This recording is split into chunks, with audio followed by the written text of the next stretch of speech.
Hey guys, welcome to another episode of the Can't Deposit Excuses podcast. I'm going to do something a little bit different this time. This podcast is a first ever. Instead of having a guest on, I'm actually going to take some time to talk about cryptocurrency, which sounds like it has nothing to do with Can't Deposit Excuses. And I guess in a large part, maybe it doesn't.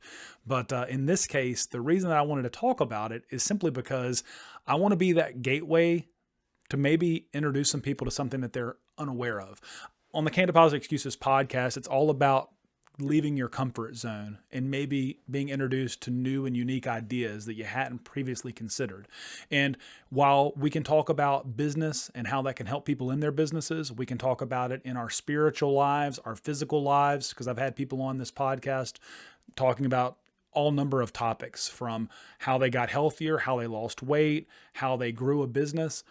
One other piece to this is just being open to things that maybe you dismissed in the past. And so I wanted to take some time to introduce you guys to a little bit of knowledge about cryptocurrency. Because when I'm not running an insurance agency or running this podcast and hosting and guest hosting and speaking to people, I do dabble in the markets, both the equity markets and the crypto markets. And so I want to give a little of backstory. So the time is April 2020. We are 1 month into a global pandemic, and I have an inordinate amount of time on my hands to do research. I was well aware that cryptocurrency was a thing. I understood that it existed, but I didn't know a lot about it. Bitcoin is probably the most famous of the cryptocurrencies that people know about. It's the original cryptocurrency. And at that time, Bitcoin was trading for around $9,000 a coin. Or it ran up to that. I think it was actually about 6,000 at the time. And by May of 2021, it would be trading $60,000 plus. So that's a 6x in what amounts to about 15 months. And so as a consequence of that, getting in back in April of 2020, I have had about 15 to 18 months of exposure in this marketplace. I'm by no means an expert. There are plenty of people that you'll find online and other podcasts that you can listen to that can go into a lot more depth of detail and know this topic a lot more intimately.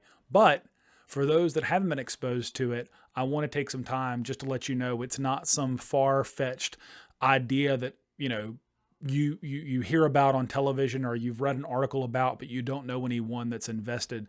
There are plenty of people that are invested in this. It is an asset class that I think is at least worth taking a look at, and it may not be right for you. It may not be something that you want to delve into. It's definitely a speculative investment. When Bitcoin and cryptocurrency first came onto the scene, everyone said this was the Dutch tulip craze. If you don't know about tulip mania, do some research on that. I'm a history buff, and you'll find out about how tulips were worth the value of houses in the late 17th century. So you'll have to do some research into that. But everybody said Bitcoin was just a Ponzi scheme, but it is the highest performing asset of all assets over the last 10 years. If you would have put $1,000 into Bitcoin 10 years ago, I'd have to go look up what the value was 10 years ago, but suffice to say, you'd be worth many, many millions of dollars today. So I think at this point, the market's maturing. It's becoming a much more real thing. There are companies like Coinbase that recently IPO'd back in April of 2021, as we sit here in August of 2021. And so as a result of that, this market is maturing and it is a real asset class. Your big banks, your JP Morgan Chases, your Bank of Americas, they're all developing crypto desks and crypto trading. There's talk of a crypto ETF. There already is the Grayscale Trust, which allows individuals to invest in cryptocurrency that don't want to actually buy the coins themselves, but instead want to have exposure to that market. So as a consequence, I think it's worth talking about. So I'm going to take a little bit of your time and talk to you about it. So what is Bitcoin? What is cryptocurrency? Cryptocurrency is kind of a misnomer. Everyone thinks that cryptocurrency is money that you use to buy things with. And while the original idea behind Bitcoin was that it would be a replacement currency, the reality is there are hundreds, if not thousands, of different cryptocurrencies. Some of them have real world use cases and others are simply scams. And I know when we had that big run up in prices, if you guys remember, Elon getting on Saturday Night Live and pumping Dogecoin, which was a meme coin. It doesn't really have a real world use case. That was kind of maybe the sign that we were at the top of the market. When I saw Facebook posts from people that I knew asking what's the next hot cryptocurrency, and things like SafeMoon were being bandied about, that should have been the clue that maybe the market's a little too hot right now. It's not a get rich quick scheme. And if that's the reason why you're going to get into cryptocurrency, I would recommend that you stay away from it, because you have to really have a stomach for the volatility that comes along with it. But let's take a step back. I started in business in 2009, and that was the height of the last financial crisis. The banks were failing. The housing market was in collapse. Things were free falling. The banks were getting bailouts while individuals were being, left out in the cold. It seemed like everyone that caused the crisis managed to get out of it. And those of us that were just regular Joes, we were left holding the bag as either being foreclosed upon, or we just happened to be the guys that were the taxpayers that had to fund these bailouts. In the midst of all that, in 2008, a person who to this day we do not know, it's maybe a pseudonym, named Satoshi Nakamoto, released a paper talking about blockchain and talking about Bitcoin and this peer-to-peer technology. And that was the first introduction to the world of Bitcoin. And the idea behind it is to basically replace the existing financial system using a distributed ledger technology. Now, I'm not going to get into the technicals of what that means or what these words mean. Like I said, this is merely to basically introduce you guys to an idea and to have you do more research on your own. But Bitcoin was the very first cryptocurrency, so to speak. Initially, it rolled out, and it was the place of, I'm just going to be honest, nerds. There were a lot of guys mining it in their basements that were, collecting it. I think the very first thing purchased with Bitcoin was a pizza for like 10 Bitcoin. Today, that would be like a $600,000 pizza. It might be more. It might have been like 100 Bitcoin. I can't remember. You'll have to do the research. But the very first purchase was a pizza. Some guy paid another guy in Bitcoin for him to get him a pizza. So basically he said, hey, I'll give you this much Bitcoin if you go and get a delivery pizza or call a pizza order in. And the guy did it. And there was your first purchase. So as you can see, that was probably not a good use of Bitcoin. But Satoshi Nakamoto has never been identified. He was active in the community online for a few years after the release. And then he went silent, went dormant, and no one's heard of him since. So no one really knows who the founder of Bitcoin is. Now, there is bitcoin.org, and I've got their information here. You can go to their website, bitcoin.org, and do some research, find out more information about Bitcoin. There is a resources tab. You can view documentation. You can go on here and read different information to kind of get up to speed. You also can go onto YouTube and look it up. But I think that, doing your research, starting somewhere like bitcoin.org and trying to get acclimated would be a good first place to start. So the question then becomes, why would anyone want Bitcoin? And what is mining? Like, they mine Bitcoin. Like, why does it have value? Why would I want this digital series of numbers?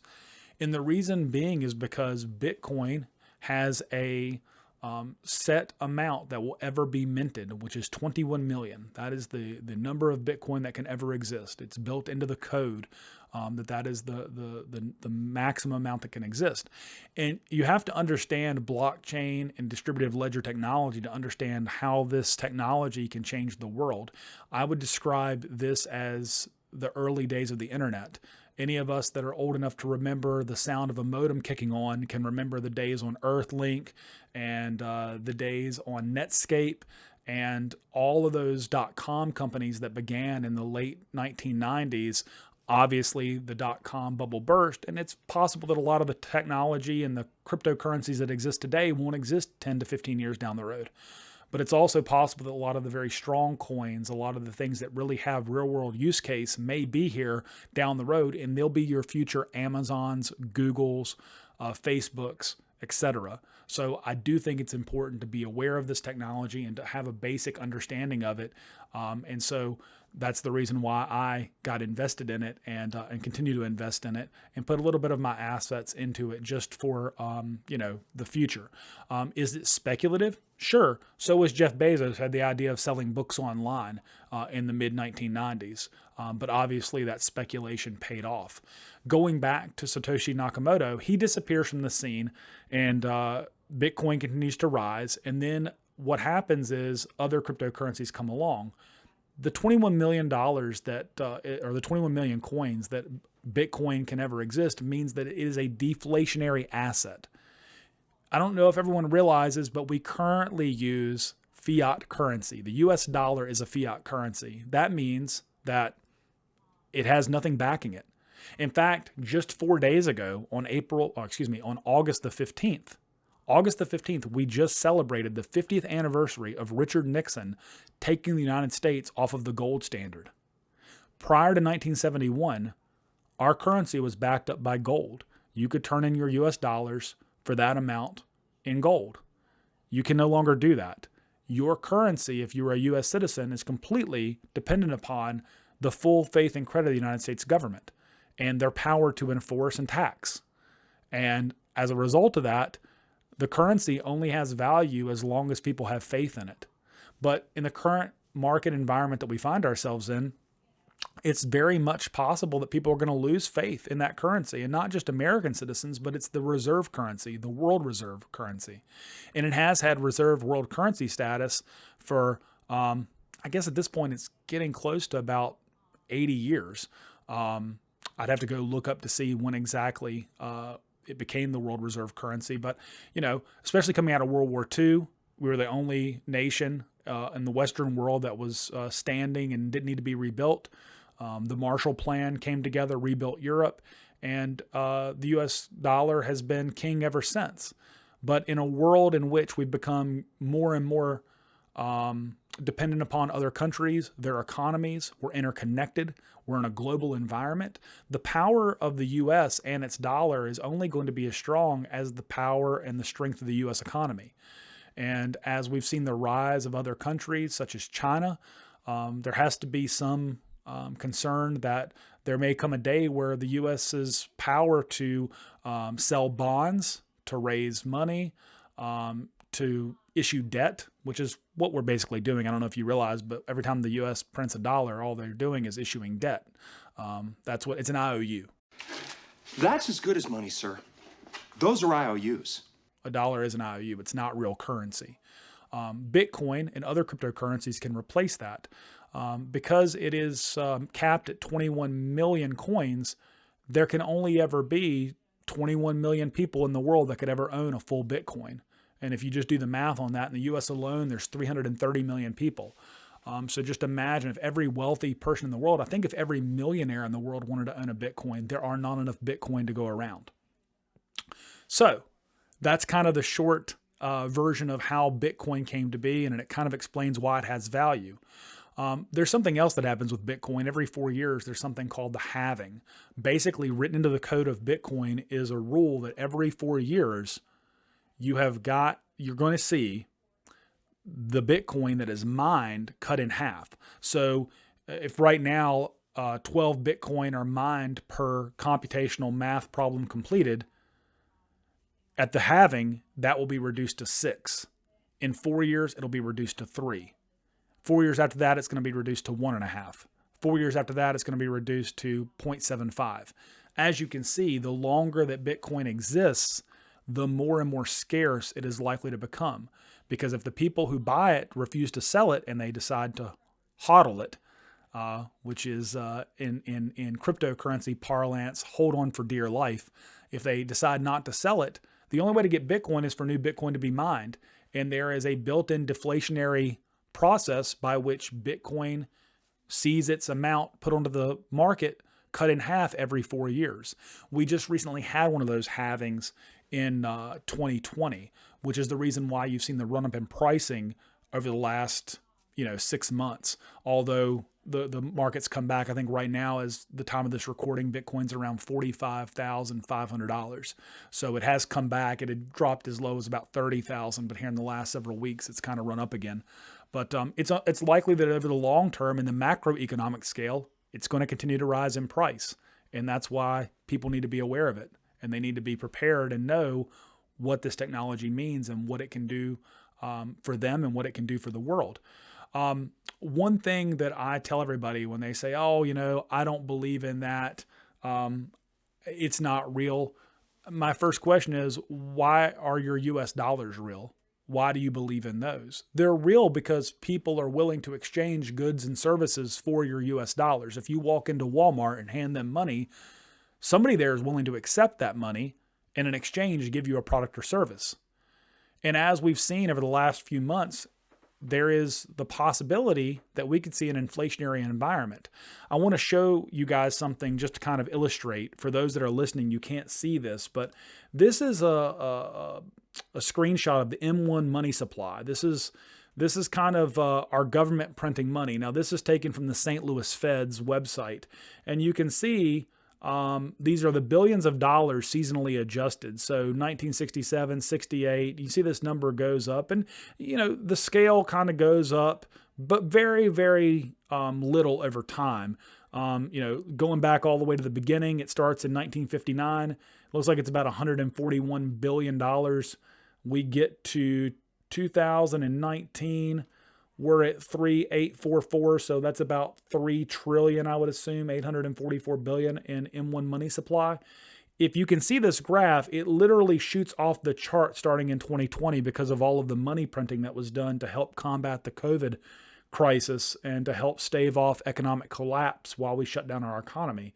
The number as of September the next year, so September of 2020, was up to, in October, 17 trillion. So from 3 to 17 trillion in the span of less than a year. And now it's off the chart.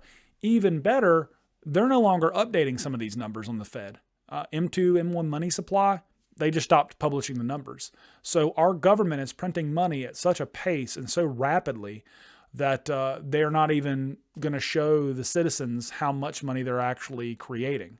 And people want to know, why are housing prices skyrocketing? Why is the cost of everything going up?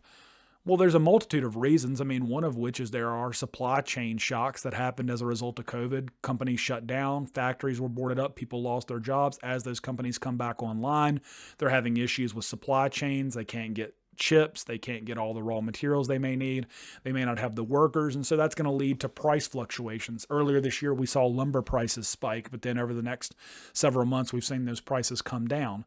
But there are still prices for many goods and services that are at all-time highs. Used cars, they've been tracking the value of used cars since 1959.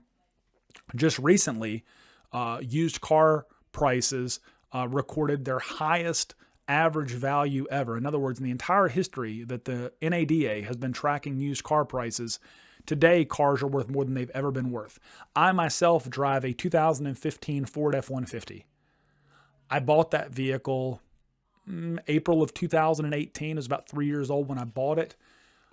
Today I could sell the truck for more than I paid for it, and I've put about 35,000 miles on that vehicle, and I've owned it for 3.5 years. So these things just don't add up. Housing prices at all-time highs. Part of that is supply chain, people unwilling to move. A lot of people were concerned about the pandemic, didn't want to take any chances and go and move and live someplace else, and so they decided to stay put. But it's also because there's a dearth of money in the market. People that didn't have money before have access to funding. People are able to go and take equity lines out against their existing homes and buy second homes or buy investment properties, which of course lowers the amount of supply for first-time home buyers. You're also seeing situations where banks have very low interest rates, some of the lowest interest rates you are ever going to see in your lifetime in all likelihood. You can get an equity line very inexpensively on your home. I'm seeing situations where personal lines of credit and personal loans are being handed out to people. Personal loans, a loan where there's no collateral, there's nothing backing the loan. Banks are giving out these personal loans at like 4% interest. It's like having a 4% interest credit card, which, the credit card companies, typically it's 20, 25% interest. So the idea that the money is so free because, as I just showed you all, the money supply has shot off the charts. It means that there is a fight for resources in any economy. If you go back to, if you've been lucky enough to have a micro and macroeconomics course in college, you'll understand supply and demand. And you'll understand that if we have more money in the system, that's going to put more pressure in demand on a finite amount of resources. And if there's supply and pressure on a finite amount of resources, then the price of those goods that are being purchased with those dollars are going to rise. And so that's what we're seeing. We're seeing things go up in price because there are more market participants that want to buy those items.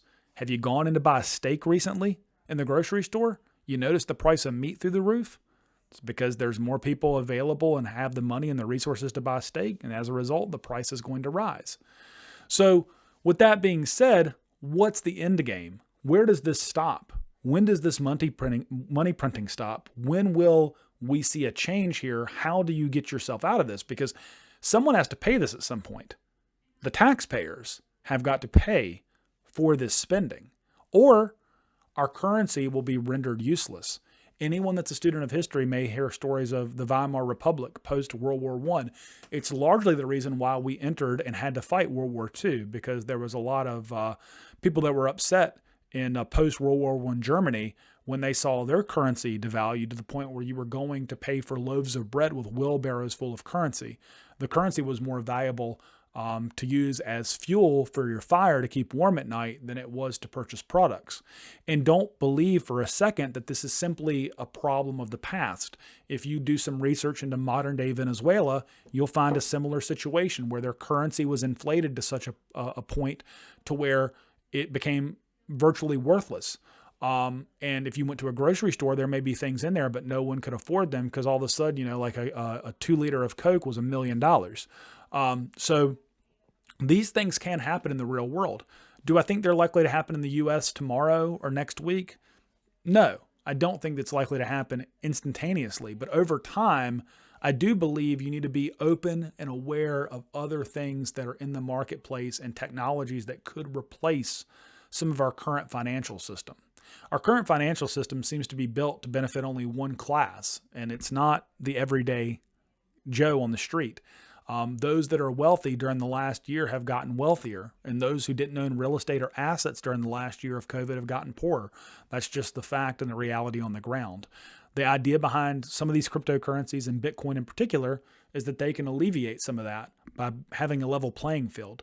The banks and the governments that control our current monetary system can't control Bitcoin because it's a distributed ledger technology that operates free and independent. There is no central authority that controls it. No one to mint it. You can't make more of it. You can't regulate it. Countries can try to ban it, but they can't ban it because it exists on the internet. So as long as you have an internet connection and you have your key, and that's another thing you'll get into, every Bitcoin that's mined has a key. And if you have your key and know it, you can hold your Bitcoin forever and you can always access it. There's no bank that can take it away from you. They can't go in and, remove it from you or go into your bank account. If, somebody doesn't pay a fine or something, they can take money out of your bank account. That can't happen with Bitcoin, or it's not supposed to be able to happen. If you have your own keys and own your coins, if you leave them on an exchange, which is where you buy them and you leave them and hold them there, then obviously they can be taken from you. But if you hold your own keys, they're your coins. And that's a phrase we say in the crypto community: your keys, your coins, not your keys, not your coins, if you don't have that. So that's a little bit of a background on Bitcoin, but I want people to also know there's a world of other cryptocurrencies. And like I said, cryptocurrency is a misnomer. Everybody thinks it has to be a currency. Currency makes you think that you can buy things with it. And while it is true these things have value, a lot of these currencies do other things. They're not really to buy things with. They're used in other technologies. There are things like Ethereum. If Bitcoin is digital gold, Ethereum is digital oil. It's basically, think about it almost like a computer-based, a cryptocurrency that's computer-based that other computer programs can run on top of. It's almost like the hardware that can run other software. And so as more and more technology, like decentralized internet, for instance, would want to run on something, it could run on top of Ethereum. And then you have other coins that then would sit on top of that.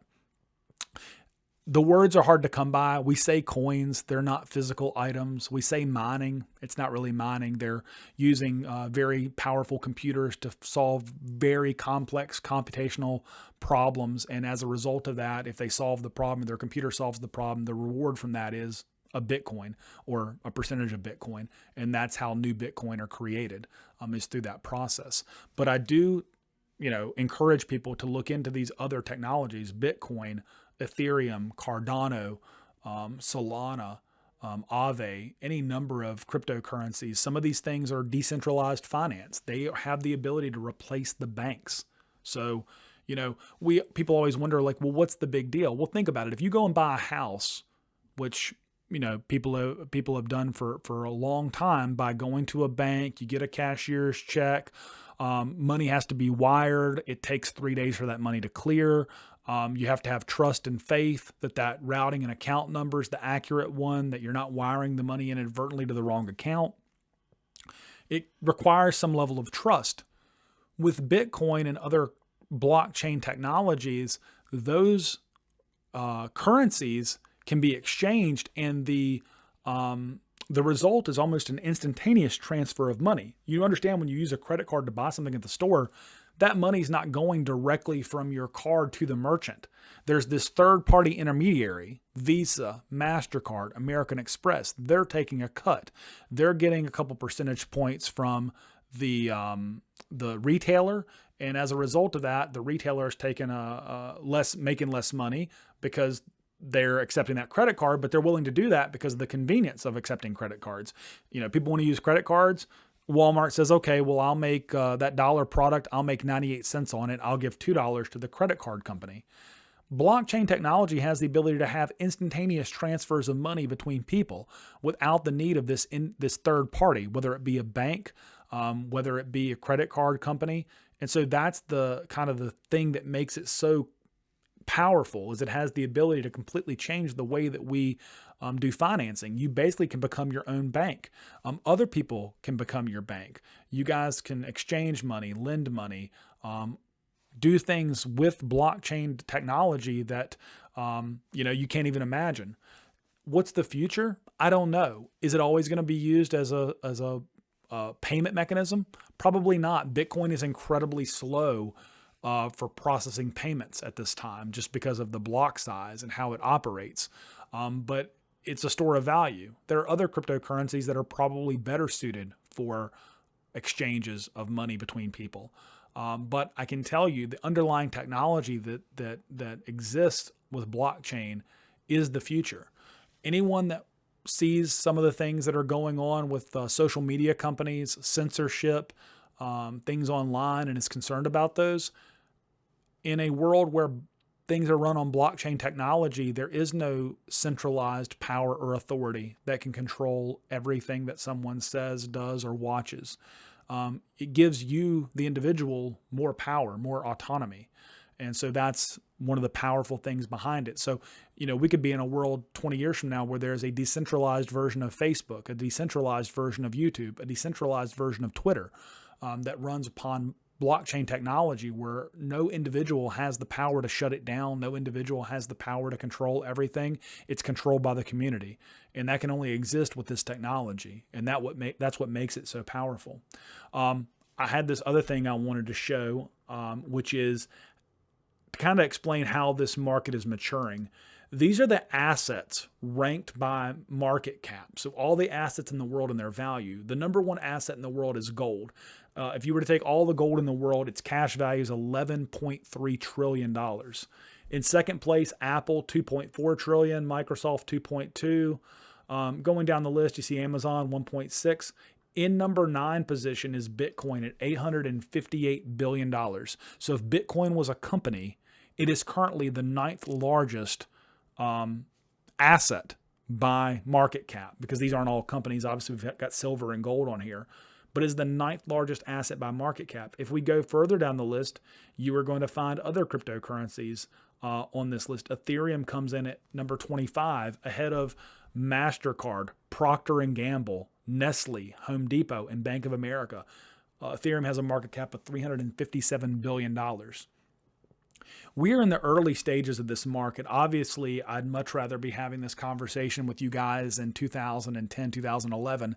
And if I was, you all, if you took this advice, may be wealthy beyond your wildest dreams. But of course, I wasn't invested in the market back then. And I probably, although I was aware of it on the periphery, I viewed it as, it's a bunch of nerds with their computers and they're out there with a bunch of Bitcoin. What is that? And what is that going to be good for? But I think, as you can see, more and more people are taking this seriously. And the big players, the people that have the assets, the money, the wealth, the power, they're taking it seriously too. You don't get a company like Coinbase going to the market with a huge valuation for their company. It's now trading on the exchange. That doesn't happen 10 years ago. 10 years ago, we had situations like Mt. Gox, which was a Bitcoin exchange similar to an early Coinbase that lost a bunch of coins and was hacked. And so we're in a different world where Wall Street is now invested. Hedge funds are invested. Private equity is invested. And I don't want people that I know who know me, who may never have heard me speak about cryptocurrency and Bitcoin and realize that I enjoy talking about it and learning about it. I don't want people to say one day, man, I wish I would have known about Cardano or Ethereum or Bitcoin or Aave or Solana or any other number of cryptocurrencies that are out there. I wish I would have done more research into that. I could have set my family up, because I do believe this is the Internet 2.0. I do believe that this is the future. And if I'm wrong, I'm wrong, and that's fine. Not every one of these projects is going to end up being the next Amazon or Google. But I think, as you can see, based on market caps, these things are not just going to disappear and go away in all likelihood. They're going to be here for the foreseeable future. And I think it would be remiss if you didn't at least explore and learn and look into some of these projects. But do not jump into this wanting to get rich. Don't jump into it wanting to triple and quadruple your money, because there are a lot of scams out there. There are a lot of scams of people telling you to send them their coins or do this or do that, and they will steal from you. And so you do have to be careful. But I would say do your own research. Another website I have up here where you can learn about coins, there's a website called Gecko. You can see all kinds of good information here. The current market cap of all cryptocurrency combined is $2 trillion today, down 0.3% on August the 19th, the day we're recording this. And as you can see here, all these coins, are doing okay over the last few days. So the last 7 days, 0.2% up. Cardano up 25%. So obviously, if you'd have bought that coin a while back, you'd have made a little bit of money. But it's not about making money. It's about the underlying technology. Cardano could power smart contracts that insurance could run off of in the future, which is something I'm interested in because I'm in the insurance marketplace. Ethereum has that same ability. So there's all kinds of things here that are not Dogecoin, which is a meme coin. This is something you can buy as a speculative bubble to make money, but there is no cap to the amount of Dogecoin that will ever exist. So it's just like the US dollar. I don't know if I want to put my money into a digital version of the US dollar that can just be printed into infinity and has no value. So this is somewhere to do some research. Go into CoinGecko, look up, do your research, find out more about these different investments. And you start here, you see one, you click on it, read about it, Google it, watch videos on it. There are people online that are a lot smarter than me. Some of the people that I watch online, Ben Cowan has a channel on YouTube. He does really good analysis on the market. I like him a lot. There are some other people out there that do technical analysis or just talk about it. There's a gentleman named BitBoy Crypto. His name's Ben Armstrong. He's a little bit much, but he's down in Atlanta, Georgia. He's been in the market for a while. He has the largest YouTube channel in the world devoted to cryptocurrency. I'd encourage you to check him out. And then, like I said, at the end of the day, do your own research. There's guys, I think Michael Pisano is an Australian guy. He has some really good content. Do your own research, look into this. And, if you find something that you think interests you, I would just encourage you maybe to take a small portion of your portfolio or some of your assets and maybe put a little bit of money there. And then the second piece of this is don't sell and don't look at it. Treat it like a 401k. Once you buy in, just sit back and wait for the market to do its thing. Right now, the market's honestly probably a little inflated. It may not be the best time to buy. The market's actually moving up as we speak. But if you watch the market over time, you might find some opportunities to get into some projects that could pay dividends down the road. So, like I said, I'm not an expert on crypto. I'm just a guy that's invested in it, that has a podcast, and I talked with a lot of people about this, and every single one of them over the last 6 months has said, hey, you ought to do a podcast episode sometime talking about cryptocurrency. You seem to know a lot more than the average person about it. And so it's a very interesting topic. People would probably like to hear about it. So that's kind of the reason for this episode. So with that being said, anybody that ever wants to learn more, hit me up. I'd love to go have lunch with you sometime. Maybe we could talk about cryptocurrency. But hit me up, shoot me an email, reach out to me via our Facebook page, and I'd be more than happy to talk crypto with you anytime. So have a great one. I'll see you guys in the next episode.